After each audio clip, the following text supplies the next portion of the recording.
Chers camarades, je voudrais d'abord, à mon tour, saluer et remercier l'ensemble des représentants des différents partis de gauche qui nous font l'amitié d'être présents pour assister à cette séance de clôture de notre congrès. Évidemment, j'oserais dire que la vie n'est pas toujours aussi rose qu'on peut le souhaiter pour les organisations politiques. Il suffit de lire la presse de ce matin et d'un grand quotidien. Pour autant, je crois qu'on a besoin de se confronter aux réalités et de nous interroger, d'être dans le dialogue, d'être quand il le faut dans la confrontation. Et mon propos d'ailleurs ne fera pas silence des points de convergence qui peuvent être les nôtres, mais aussi des points de divergence. En ce jour, il m'appartient de vous adresser, au-delà de vous, à l'ensemble des militants, sympathisants du mouvement républicain et citoyen dans toute la France, le message de ce congrès et nos orientations pour les 2 années qui viennent. En tout cas, je veux chaleureusement vous saluer à mon tour, vous remercier toutes et tous en tant que représentants des différents partis de gauche qui nous font l'amitié d'assister à nos travaux. Et je pense que le congrès va à nouveau vous le manifester.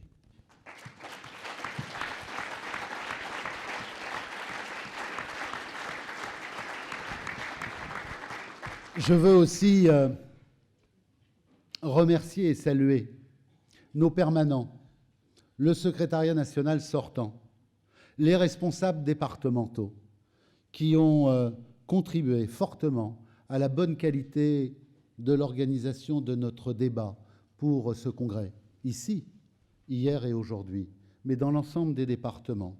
Nous avons fait preuve avec 3 motions, des dizaines de contributions, d'amendements, de notre vitalité. Et pour celles et ceux qui pensaient que le mouvement républicain et citoyen était moribond ou mort, nous avons fait preuve que nous sommes debout, bien vivants, et qu'il faudra compter sur nous dans la période qui vient.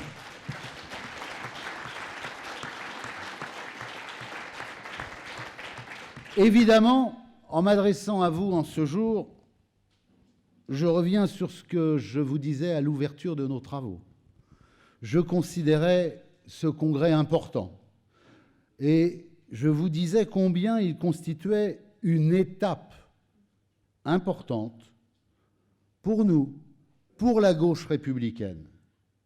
L'annonce de Jean-Pierre Chevènement par son message hier a raison sur ce point et donne raison. Ce congrès est important.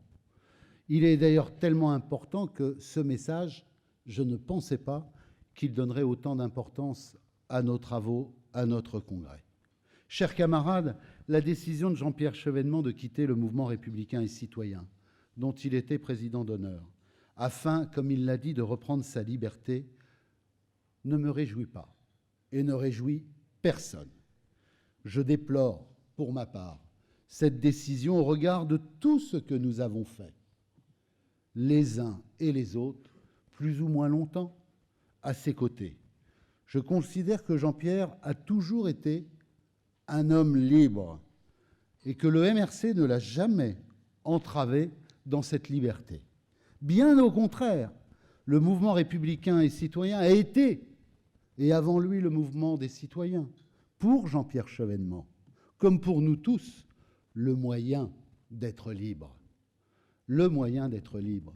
Et c'est le lieu, justement, de cette liberté et la capacité d'action qui nous rend, comme citoyens, le moyen, la capacité d'être des citoyens à la hauteur des enjeux, libres, debout, qui font marcher les jugeotes, la jugeote, qui font preuve d'esprit critique. Car la liberté, c'est d'abord cela. Comprendre le monde, comme Jean-Pierre Chevènement nous l'a enseigné depuis des années. Et puis vouloir, et enfin agir. Eh bien, cet enseignement, ce triptyque, en tant que mot d'ordre, que nous portons les uns et les autres depuis des années, nous allons le porter encore plus loin. Plus loin, et c'est justement le résultat de notre congrès. et c'est ce qui vous honore, ce qui nous honore, d'être un mouvement libre. Libre grâce à Jean-Pierre, justement, qui nous a élevés par sa hauteur de vue, sa stature d'homme d'État. Il est celui pour lequel je me suis engagé quand j'ai adhéré à l'âge de 19 ans, en 1976, au Parti socialiste, parce qu'il y avait Jean-Pierre Chevènement et le CRS. Et j'en suis sûr qu'il en est aussi pour beaucoup d'entre vous de la même réalité, la même chose, le même parcours, que ce soit au CRS, à Socialisme et République, au mouvement des citoyens, ou aujourd'hui au mouvement républicain et citoyen. Je tiens donc, en votre nom, à remercier Jean-Pierre pour son combat, pour ce qu'il nous a apporté, mais également pour ce qu'il a apporté et continuera d'apporter à la gauche et à la France. Sur ce point, je n'ai aucun doute.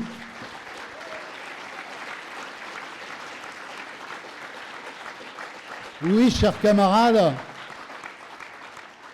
oui, Jean-Pierre, les fils tissés tout au long de ces années de militantisme ne vont pas se couper, car j'ai une trop haute idée de la pertinence de tes analyses, de nos analyses, pour qu'elles soient incarnées, portées demain par de nouvelles générations, par tes amis qui sont ici en congrès et qui ont fixé un cap, une orientation, et témoigné d'une volonté de porter encore plus loin cette flamme, cette petite lueur dont et Didier Mottchan et Jean-Yves Autexier nous parlaient lors de notre université de rentrée à Caen au mois de septembre dernier.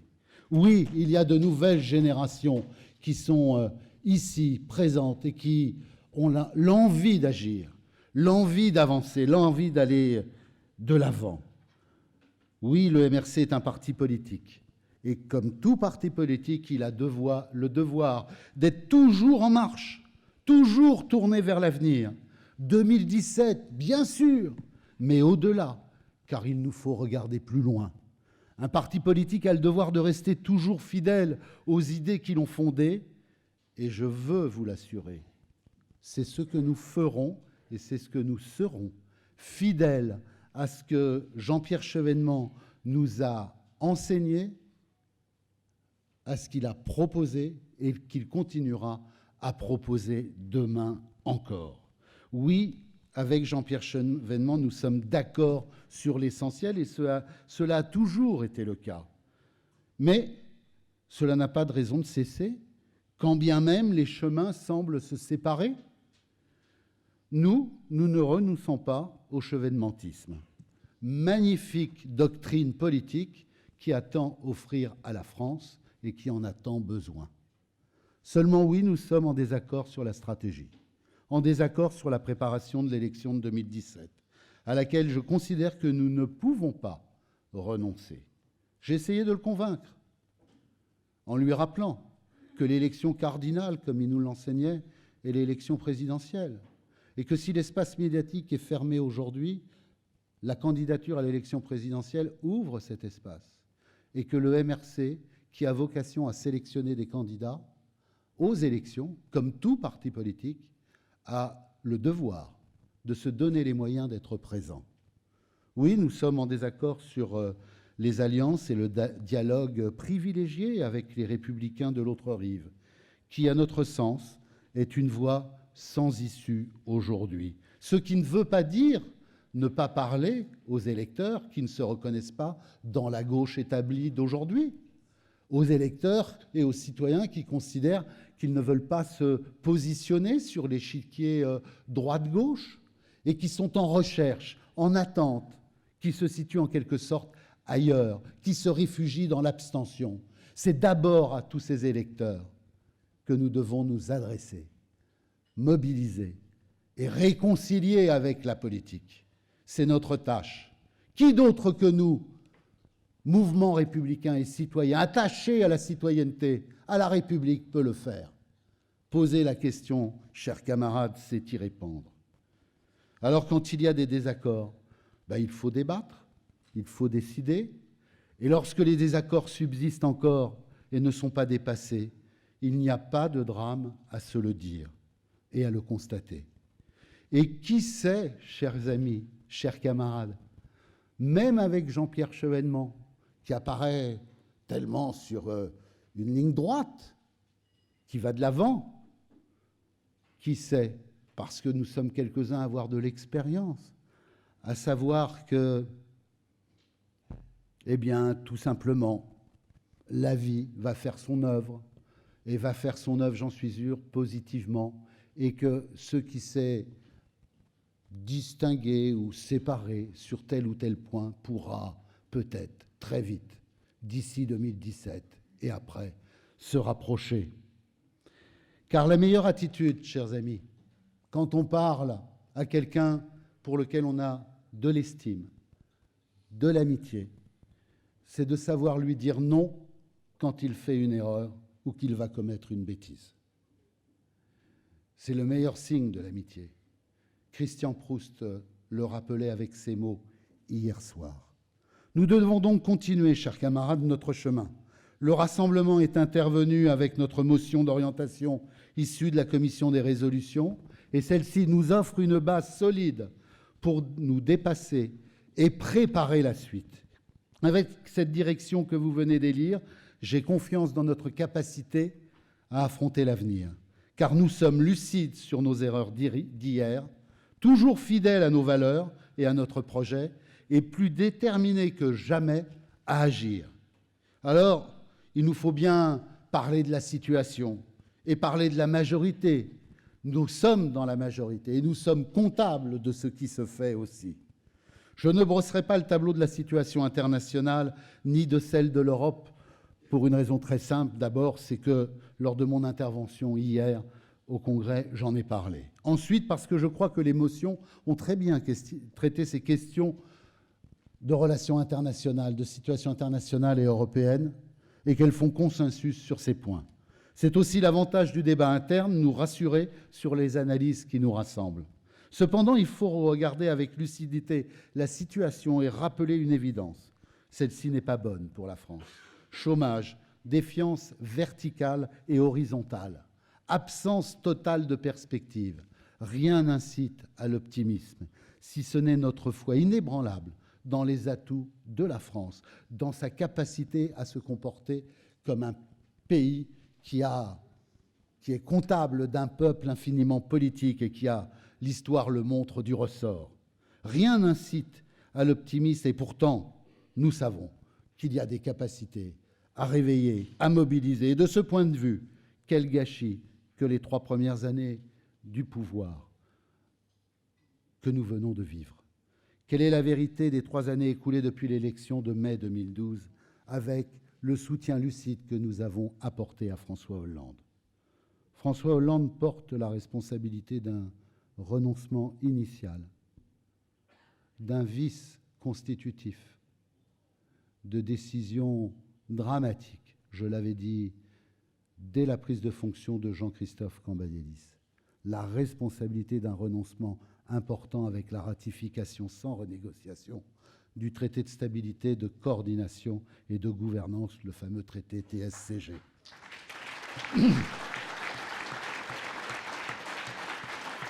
Chers camarades, ce renoncement est central puisqu'il commande l'essentiel des choix économiques et sociaux du gouvernement et de la majorité. Faire une politique de compétitivité dans un contexte budgétaire correct et en travaillant sur les véritables facteurs de croissance n'a rien à voir avec une politique qui porterait le même nom mais qui est faite avec une politique budgétaire récessive qui veut faire reculer le coût du travail et déréguler le marché du travail. En s'appuyant sur les préconisations du rapport de Louis Gallois à l'automne 2012, la majorité aurait dû, et nous avions soutenu cette démarche, mener une toute autre politique de compétitivité. Le TSCG, c'est le choix capital qui transforme, nous le savons bien, de l'or en plomb. C'est cela qui plombe la capacité d'action de la majorité et de la gauche au gouvernement. C'est cela que nous n'acceptons pas. Il y a certes une différence entre Nicolas Sarkozy et François Hollande. Nicolas Sarkozy pratiquait une forme de suivisme européen, dans lequel les concessions allemandes portaient essentiellement sur la mise en scène du directoire franco-allemand. L'illusion était loin de tromper tout le monde. François Hollande a choisi une stratégie totalement différente, une stratégie d'effacement, au premier signe de l'échec prévisible de la politique budgétaire récessive. La France a commencé à rechercher le passage entre les gouttes, le point d'aboutissement étant le silence glacial sur la situation de la Grèce après la victoire de Syriza en janvier dernier. Là où il fallait trouver l'argument d'une nouvelle donne en Europe, un allié, le gouvernement a alterné le silence et quelques appels qui ont relayé la mise au pas de Bruxelles du gouvernement grec. Avec d'autres arguments et avec un autre projet, Thomas Piketty le rappelait il y a quelques jours, l'Europe est une affaire de rapport de force. Encore faut-il qu'on s'inscrive dans ces rapports de force. Autant se dire qu'il faudrait, comme l'a dit Jean-Pierre Chevènement, à l'Allemagne parler franc. Mais voilà, François Hollande est assez étranger au rapport de force. On le connaît, je le connais. Nous sommes quelques-uns à bien le connaître. Pourra-t-il changer? Ça, je questionne. La figure de proue de la construction européenne et de la politique de la France est symbolisée par un nom, Pierre Moscovici, qui est passé insensiblement de Bercy à Bruxelles, qui passe du contrôlé à contrôleur, de sermonné à sermonneur, placer la France dans le continuum européen de l'orthodoxie de Bruxelles, c'est conduire la France à s'effacer, chers camarades. Nous ne pouvons pas suivre François Hollande dans cette exploration du jardin des délices du social-libéralisme sous la baguette experte de Pierre Moscovici ou d'Emmanuel Macron.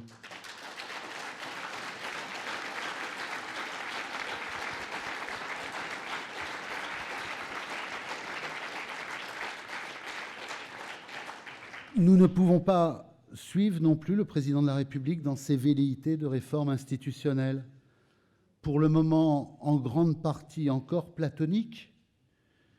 À 6 mois des régionales, le retour à l'ordre du jour du Parlement de la charte des langues régionales a conduit le MRC, j'en ai informé la présidence de la République, à annoncer que nous voterons naturellement contre ce projet de loi lorsqu'il sera présenté au Parlement, puis, s'il prospère, au Congrès, au Parlement réuni en Congrès. Il ne s'agit pas, chers camarades, nous le savons, d'un petit sujet. La co-officialité n'est pas un petit sujet. La voir portée en plus par l'alliance de quelques régionalistes convaincus, de barons opportunistes et de maîtres tacticiens autoproclamés est un spectacle inquiétant. La France mérite mieux.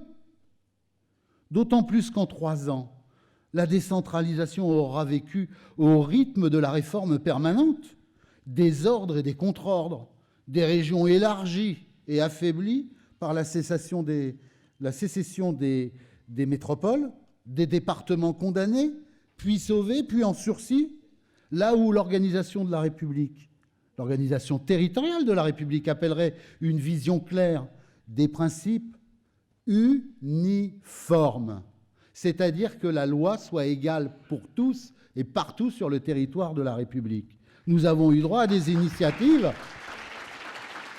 sans colonne vertébrale, ballottées au gré des rapports de force locaux et des résultats électoraux. Non, la France, chers amis, chers camarades, la France ne peut pas s'offrir le luxe de la ratification des langues régionales pour tout simplement des raisons électorales.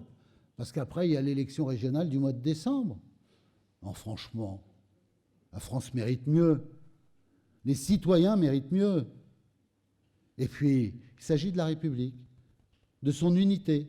Non pas qu'on soit contre l'éducation, l'instruction, l'apprentissage de langue régionale. Ça existe.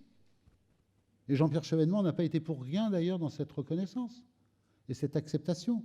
Mais de là à bâtir cette co-officialité et valider cette charte des langues régionales, c'est affaiblir le commun, ce qui fait commun entre les Français, entre les citoyens, et que nous devons préserver.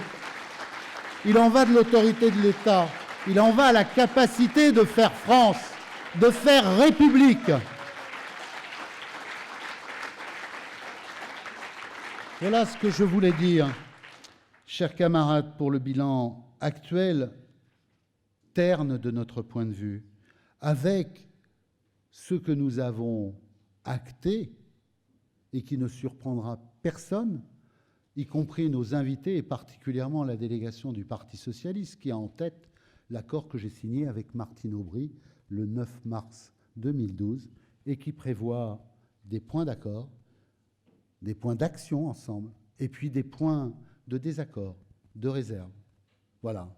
Et cette liberté de parole, de ton, d'expression, et y compris de vote dans le groupe majoritaire à l'Assemblée nationale, dont nous savons user à bon escient lorsque l'essentiel est à nos yeux en cause. Nous avons apporté notre soutien à François Hollande. Certains pariaient en 2011 sur le hollandisme révolutionnaire. Vous avez cela en tête ? Nous sommes aujourd'hui face, malheureusement, à un hollandisme conformiste. Sur le plan européen, ce qui est l'essentiel et ce qui nous navre profondément. Car il en va de l'intérêt de la France, de son avenir. Les résultats sont là et nous devons en tenir compte pour la suite de notre chemin, à nous, mouvement républicain et citoyen. Mais aussi pour la suite du chemin de la France. Car il s'agit aussi, pour ce qui nous concerne, nous nous mettons dedans d'un échec, et c'est aussi notre échec, celui d'une stratégie d'influence qui n'a pas porté ses fruits. Alors dire que nous avons été inaudibles ces 3 dernières années serait faux. Nous nous sommes fait entendre quand il le fallait. Dire que nous avons été captifs de nos accords serait également faux. Nous avons fait valoir des désaccords avec la majorité. Nous sommes au clair avec nous-mêmes, fidèles à cette charpente idéologique. Mais soyons raisonnables. Comment pourrions-nous soutenir François Hollande, flanqué d'un tel bilan en 2017, si les choses continuent à aller ainsi ? Chers camarades, la question de notre présence à l'élection présidentielle de 2017 a suscité beaucoup de débats. N'est-il pas trop tôt, nous disait-on ? N'est-ce pas le bon moment ? Est-ce le bon moment pour en discuter ? À cela, je veux répondre 2 choses. Tout d'abord, la décision de nous présenter ou non à l'élection cardinale appartient aux militants et non à quelques-uns d'entre nous. Et je ne connais pas de meilleur moment pour donner la parole aux adhérents et trancher ensemble qu'un congrès, dont le rôle est précisément de décider de nos orientations pour les années à venir. Que la question de 2017 soit donc centrale dans ce 7e congrès du MRC n'est pas simplement normal, c'est une exigence démocratique, c'est une exigence de clarté que nous devons à vous, mais au-delà de vous, à tous nos militants. Ensuite, je ferai un rappel simple. Nous sommes en juin 2015, 2 ans à peine avant la prochaine élection. En politique, le temps passe vite, surtout dans ce genre d'affaires. Et je ne crois pas aux campagnes échafaudées sur un coin de table, ni à celles où l'on attend désespérément un signe, peut-être républicain, ou de la Providence, pour se lancer dans la course. Nous savons tous comment ces campagnes finissent. Nous savons tous combien elles ébranlent notre crédibilité et meurtrissent tous ceux qui avaient placé des espoirs en nous. Il faut se préparer. Si nous voulons être dignes et véritablement aller au bout de nos capacités à nous présenter à l'élection présidentielle de 2017, la campagne, oui, elle commence maintenant et elle nécessitait qu'une décision soit prise. Vous l'avez prise et je m'en félicite.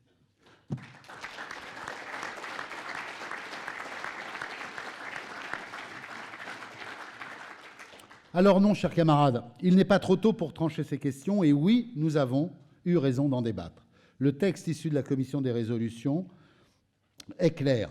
Notre volonté collective est d'y aller, de nous préparer dès aujourd'hui à cette échéance avec nos propres moyens et notre programme. Préparons-nous donc à partir en campagne, mais préparons-nous également, vous le savez bien, car c'est une élection présidentielle.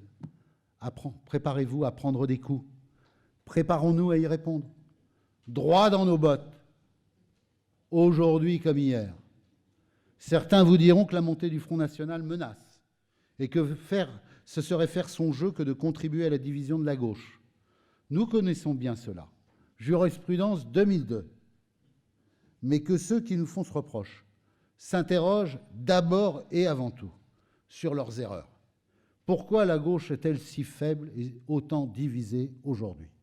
Pourquoi le marchandage et la pression sont-ils les seuls arguments pour ramener autour d'une table ceux qui, il y a 30 ans, avaient en commun les valeurs et l'envie de changer le réel, dont on peut dire que c'est largement émoussé.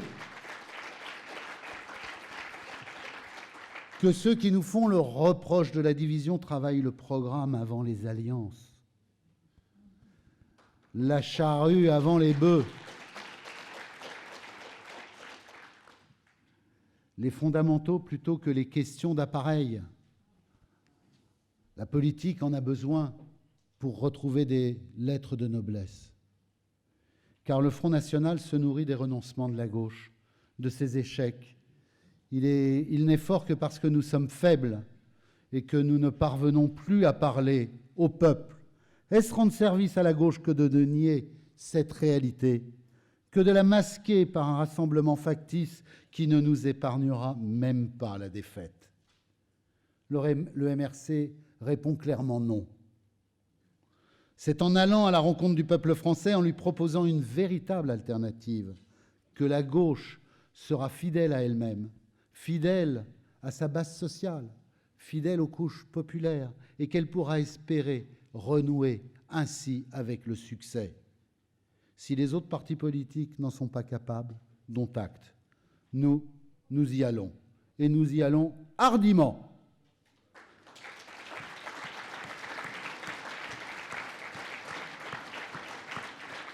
Car la France a besoin d'une gauche républicaine, sociale, laïque, attachée à la souveraineté.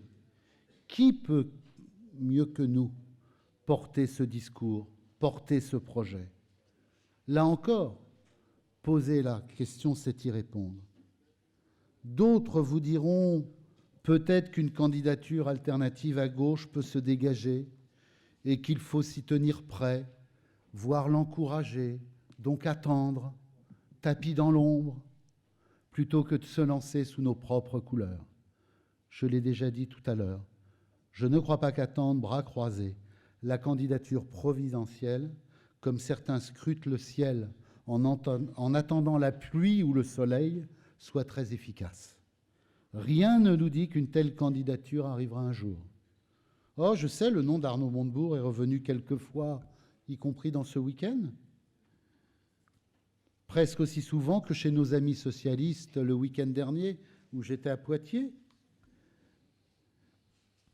Sa présence dans le débat sera utile. Elle est même salutaire. J'en serai heureux. Sera-t-il candidat? Je ne sais répondre à cette question, mais j'ai une conviction. Nous avons le devoir de ne pas attendre. Nous avons le devoir de nous préparer, d'adopter notre projet pour l'élection présidentielle, de choisir un candidat, et c'est ce que nous ferons au premier trimestre 2016 pour s'engager dans la campagne. Mais d'ici là, nous allons travailler et au parrainage et aux conditions politiques, techniques, organisationnelles qui préparent cette campagne et cette candidature. Mes camarades, il nous faut comme souvent compter avant tout sur nos propres forces. Elles ne sont pas si modestes qu'on veut bien le dire.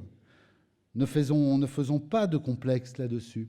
Nous avons des idées claires, des analyses solides, nous avons des moyens financiers, humains, avec une jeunesse dynamique et des responsables de talent. Alors pourquoi y aller? Mais tout simplement parce que nous avons toutes les raisons d'aller à l'élection présidentielle, au regard de nos projets, de nos analyses, de ce que nous disons et incarnons depuis des années, et puis au regard du bilan tel qu'il apparaît en cette année 2015. Je propose donc de lancer, dès l'installation du nouveau secrétariat national, la conception de notre programme pour 2017, ainsi que la collecte des parrainages, avec un responsable désigné au sein de la direction. Ce sera Jean-Marc Nicole et Patrick Quinton pour le projet. Ce processus de préparation sera accompagné par la création de comités locaux citoyens pour travailler notre ancrage sur le terrain et renouer de manière concrète avec la population, avec les citoyens.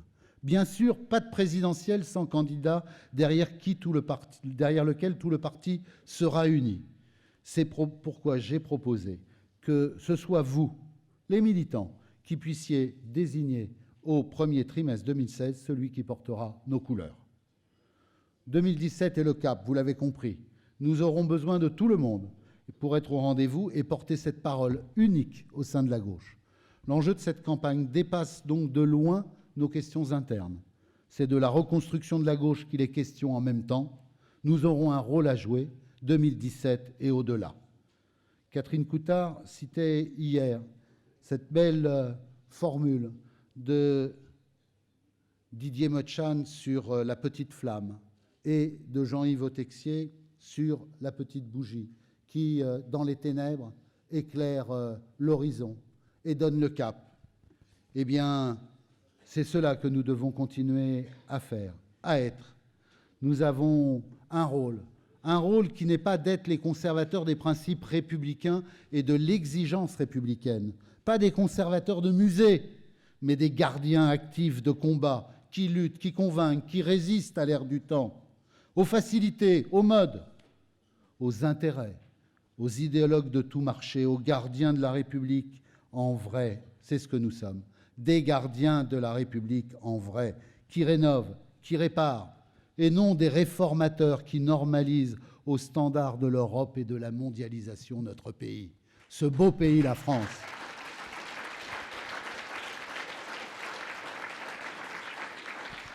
Oui, chers camarades, je n'ai pas lancé la procédure judiciaire contre l'UMP de gaieté de cœur, car il en va de la conception de la République. Avec l'accord du secrétariat national, nous nous sommes portés en justice et nous venons de faire appel au niveau du référé. Nous avons trop conscience que la judiciarisation de la vie sociale, de la vie publique est une plaie pour ne pas avoir eu quelques réticences à se lancer dans une procédure judiciaire. Mais il fallait bien rappeler des limites, dire qu'il y a des bornes qu'il ne faut pas dépasser, contrecarrer cette opération de captation. Pourquoi accepterions-nous ce brouillage, ce que je considère qui serait comme une faute à un moment où la France est profondément troublée? La République ne peut pas être accaparée par un clan, par un parti, car se proclamer les Républicains, c'est interdire aux autres de considérer ou d'être attachés à la République. Et le mouvement républicain et citoyen n'accapare pas. Il est mouvement républicain et citoyen. Il témoigne par le mot républicain son attachement à la République. Et nous n'acceptons pas que d'autres, un parti politique, fût-il un grand parti politique, s'accapare, exclut ceux qui veulent aussi témoigner de leur attachement à la République. Car la République est toujours à venir, la République est exigence. Exigence vis-à-vis de soi-même, émancipation et lutte contre les forces adverses. La République, c'est d'abord bien la simple forme républicaine, mais c'est aussi l'ensemble de notre patrimoine, une histoire, des principes, des grandes lois, des institutions. La République, ce n'est pas que cela. C'est aussi un programme politique néo-républicain façonné à partir du milieu des années 80 par Jean-Pierre Chevènement pour répondre à la crise de la France, à la crise de la gauche. Rappelez-vous, la création du mouvement des citoyens, relever la gauche avec la France, étant entendu que la France est républicaine. Et elle est attachée. Elle l'a montré le 11 janvier dernier, cet attachement, et à la France et à la République. Oui, la République, c'est une histoire, ce sont des idées, c'est un programme, ce sont des principes. La République, chers amis, chers camarades, n'est pas un passé. La République, elle a de l'avenir. Vive la France, vive la République.